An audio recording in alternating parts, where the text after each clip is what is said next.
Today is a really fun topic. It's something that most people start doing when they are either creating their brand or revising it, and that is how to choose colors for your brand. So today we're going to go over a couple of things that you can consider when you're looking for color. So how to get color inspiration, how many to pick, tips for using them in your logo, a little bit behind color psychology and what to consider when you're identifying color. So tune in to today's show. Let's get started.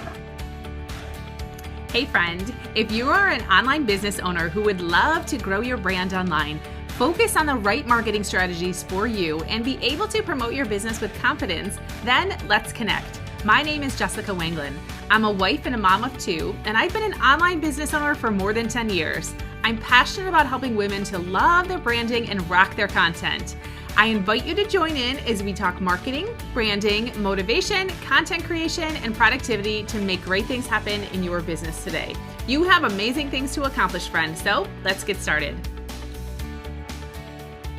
Hey, so this is a super fun topic, right? How to choose colors for your brand. Tell me if you have this question. I would love to know. Come find me on Instagram and shoot me a message.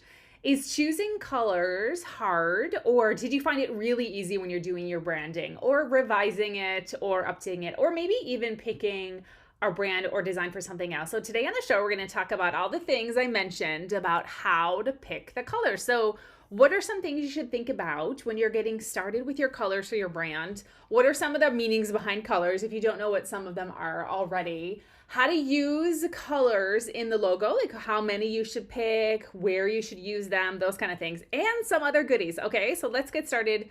How to choose colors for your brand.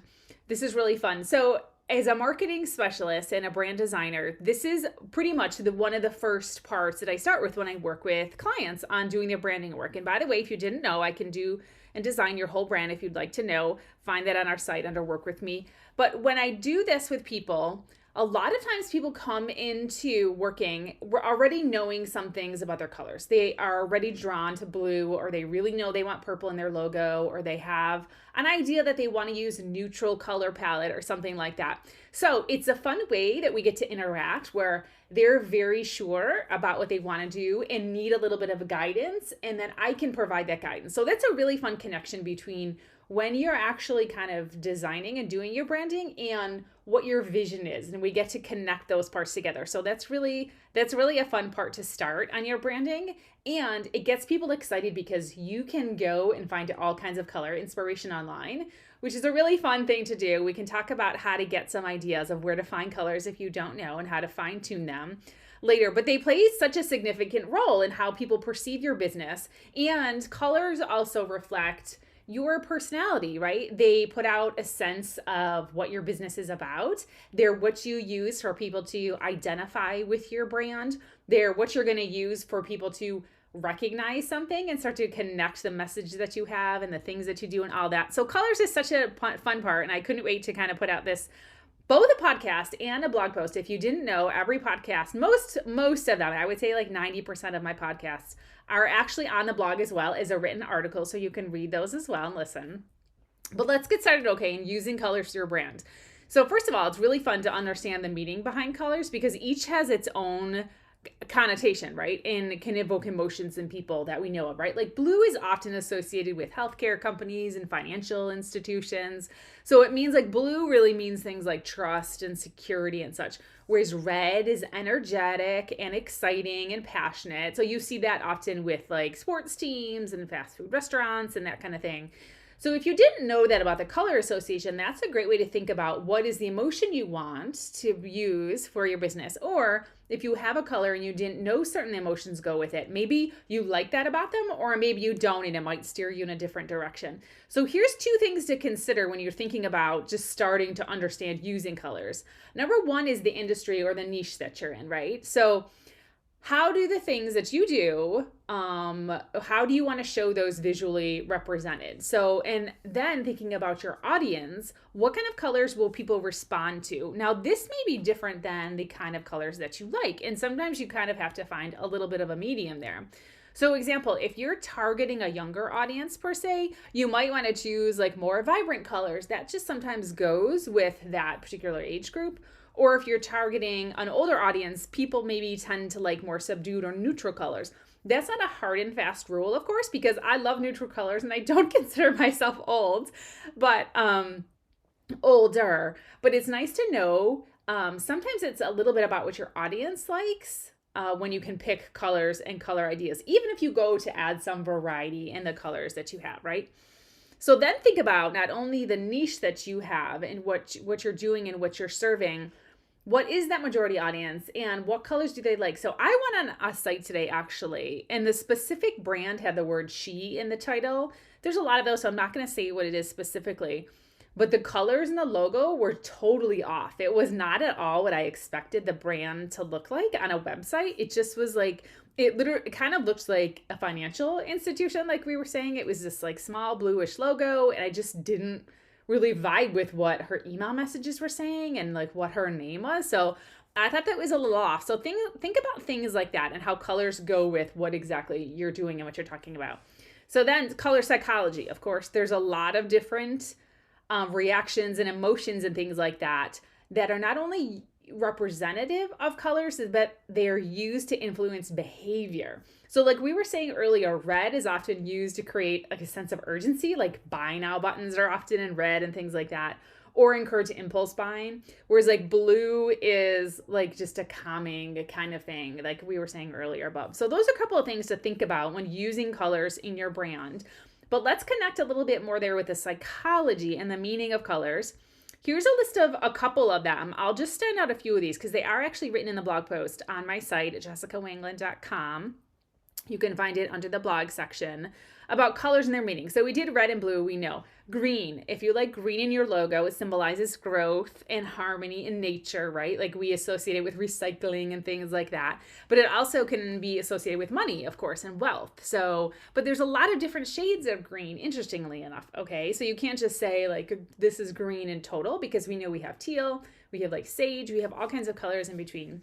So yellow, for example, often is referred to as like happiness, optimism, caution, though also. And those are kind of like opposite, right? But yellow, again, you can have very light shades of yellow. You can have very bolded shades of yellow. Sometimes people have a very specific color that they just love in their wardrobe and it's really trendy and they want to use it. So that's a great way to think about how to pick colors. We'll talk about that in a second. And then let's talk about common colors that women often use in their logos, which I work with a lot, are purples and pinks, of course. So purple symbolizes luxury, royalty, like you associate it with that kind of thing, but also spirituality, creativity, and even mystery. So maybe those are some kind of descriptives that you might want to use in your brand, and a shade of purple might work for you. Then pink, of course, is both feminine, but it's also innocent, sweet. Pink is about love, of course, things like that. My logo is pink. I have all kinds of shades of pink in my logo. And the funny thing is actually, I never really knew what my favorite color was for a long time. When I started my online blog a long time ago, I had like teal was a big color back then in 2009, 10. And totally different. I don't use anything near that at all now. So that's a great thing to recognize, not only about the color psychology, but that your brand and your colors will evolve with you. I should talk more about that for sure, but it's definitely a thing. And then, so let's talk about black and white, common colors that you see. Even the absence of color can mean something in your logo. Black, of course, symbolizes elegance and power. But then in different cultures, of course, black is associated with mourning, right? Same thing with white. That is the case with white in different cultures. But white we talk about and we see it has peace, purity, etc. So black and white are interesting when considering them for your logo because you are most likely going to have a logo that's on a white background. That's the majority of what you see online. It's easy for people to read. It's compliant in terms of accessibility, reading, and things like that. Most of the time, of course, when you have the right color contrast shades and things like that. But people also use black. I always include black in a color palette because it is most likely, again, the color of text or copy or things like that in a design in some fashion. Gray, on a side note, my favorite color in home decor, although I think it's kind of fading a little bit. Are you a gray wall paint lover? Because so many rooms in our house are gray or white, but I am, I think maybe shifting a little bit away from that, strangely enough, back to like some more neutrally colors, which is funny. But gray as a color symbolizes balance, professionalism, but it's also associated with age and dignity. So that's kind of funny. So of course, they're going to be different for different contexts, and depending on what color you choose. And this is just a small sample of many colors that are out there, of course, and what to pick. But you might find a color and you might find that, there's some association that you like with it, or you like some of those that you've heard. So let's chat a little bit about, when you're thinking about the colors, how to decide because of how it might actually be used. So I tell my clients all the time that as long as your colors and your fonts are consistent in your branding, that you can have many varieties in your logo and use it in a variety of ways. So when I do branding for clients, I make up a logo suite, which is basically a collection of various forms of their logo that they can use based on whatever format they need it. So color here, of course, comes into play because you're not going to just change the color automatically and have that really be considered part of your branding unless you're introducing a new color and you're doing some kind of relaunch or something like that. Definitely when you want to use colors in your branding, you want to keep them consistent, right? So people then start to recognize you. It's important when you are thinking about colors that you want to have a lot of balance and contrast. Sometimes it's a little harder to do things if your colors don't contrast a little bit. Some of your designs may look a little flat. And another thing to note is when you're considering colors for your logo, you want to make sure that you try them out. I've worked with people who told me before that they loved the way colors look, and you may be in love with a certain color or several colors, but translating it into a logo design just does not work. It just doesn't look good. It's just off. It doesn't reflect your personality or your brand or what you're trying to do. And that's, again, totally fine. So you may love a color, but it really might not work for your branding. So keep that in mind when you're thinking about it in terms of logos. And sometimes the only way to know is to really just try it out, is to make a logo, put it out there, put it on some graphics, see how you connect with it, see what it looks like for you and feels like. And that's a great way to kind of pick that. So how many colors to pick for your logo? Let's talk about this. If you have an idea of how many colors you'd like to have for your logo, I would love to know what they are. I would say, in general, you want to pick as many colors as it feels right to you. So that's just kind of an obscure answer, but you definitely want to have a color palette that's at least 5 colors. Sometimes people just feel very secure with 3, and that's great. When I actually do branding design, I have a color palette usually of about 9 to 10 colors for someone, and this is for a variety of reasons. So here's why I pick that many when we're doing branding work together. Then when you have that many, you always have your favorites and the colors that you want included in your designs, right? So sometimes people really love like 3 or 4 or 5 colors and they want them included in their brand color palette for some reason, and that can work. So when we have that many, we want to make sure that we have them both in contrasting colors, so a balance of darks and lights. We have that many also because it fulfills a website color palette. If you have a site or plan to create one in the future, you'll have all kinds of options you need for background colors, things like that. Then you have a lot of different colors to use for your designs and whatever those look like, whether you're making ebooks or you're doing posts on Instagram or you're doing copy text on Reels and things like that. You can have a color for all of the things, right? So that's why I picked about that many colors. Now, when you're getting started though, I would say again, like I said, pick about 5 colors to start with and see if you like that. You are going to change them. You are going to go to Canva and move that color wheel. You are going to find a photo and just find a different color that you love. You're going to find a photo that has too many colors to use that just don't work together, and that's okay. Pick some of them, try them out, and see how it goes. So how to choose colors. So here's a couple of points of text about how to choose colors for your brand. So like we had mentioned above, it's a little bit important to consider the psychological meaning behind colors, but they can of course be done in so many of the right ways, right? So think about a little bit of historical context about what colors are used for, but you want to make sure that there are of course colors that you like, very obvious, right? Doesn't matter necessarily what colors say, because if you love them, they're you. Think about setting too. So how are you going to use those colors? How are they going to look on different backgrounds in different lighting conditions on mobile devices and things like that? Or if you're planning to print something, sometimes print colors can look very different than on-screen colors for design. Think about that. And then lastly, think about how you are going to actually use the colors. Here's a couple of tips about how to make sure that they look good in different lighting conditions and on different formats and things like that. So create a color palette of different shades or tones of your main color. So pick one color and then move that color wheel around, duplicate it, get a lighter shade of it, get a darker shade of it. Often what happens here is those colors then will coordinate because technically they're the same, just in lighter or darker varieties. Test the color in different contexts, right? So see if that color works in different backgrounds that you might be using if you have some designs already or not. That's going to give you a little bit of an understanding of what they look like when you go and post up an image on like your Facebook page and you see the cover photo and maybe you don't love the way the color looks or it comes out differently. Just test it out, okay? And then a great way to get feedback on your colors and see if you like it is to just ask your friends and family what they think. Go ahead and post on your Facebook profile some color options that you're looking at and perhaps ask people to vote. Now, of course, you don't have to pick what everyone else is picking. You pick what's in your heart and what you love for your colors, but that can really give you an understanding of how the colors can be perceived by other people. So you might know if you go and start to use them, what people are going to kind of think about when they see those. So here's a couple of ways to get color inspiration. So say you just have no idea where to start and what to do in terms of doing your colors for your brand. Here's some different things to turn to that I find are where people get the most of their color inspiration ideas. So number one, nature. Everyone loves nature. I have designed so many colors around, so many palettes around flowers, plants, things people like outside, naturescapes, landscape pictures, things like that. Take a look at competitors. Do you have people in your niche or in a similar niche that do something that you really like their color palette? I'm not saying to copy that, of course, but that can give you an idea of what kind of colors are popular in certain ways and give you ideas of how people are actually using the colors in certain formats. So color psychology, like we said, go look at the color wheel if you want. There are some inspiration sites on it that are in the blog post. So go and find that at jessicawangelin.com/blog and look up the color post in terms of finding color inspiration. So there's like automatic color makers too. Like if you put in one color or just pick in a couple, it literally will generate 6 colors for you. You can lock one and like kind of like wheel the other ones around so it'll pick new ones for you. That's really fun to do.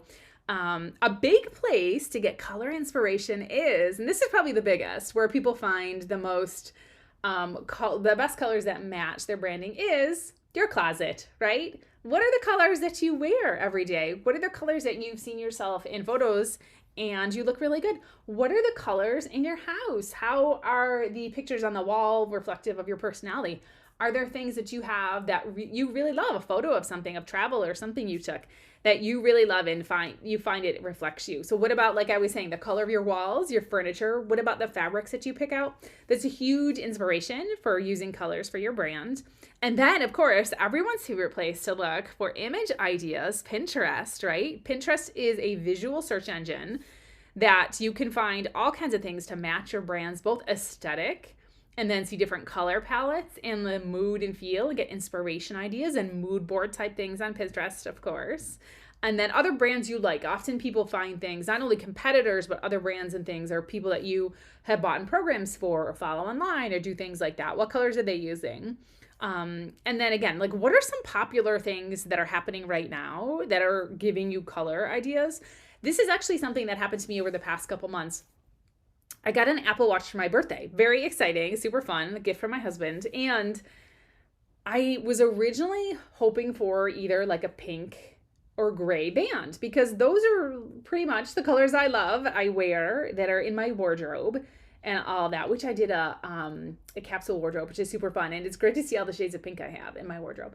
But anyway, the band, not only that I love, it wasn't like a default choice. There was a band, and I have it on right now on my wrist. I'm looking at it.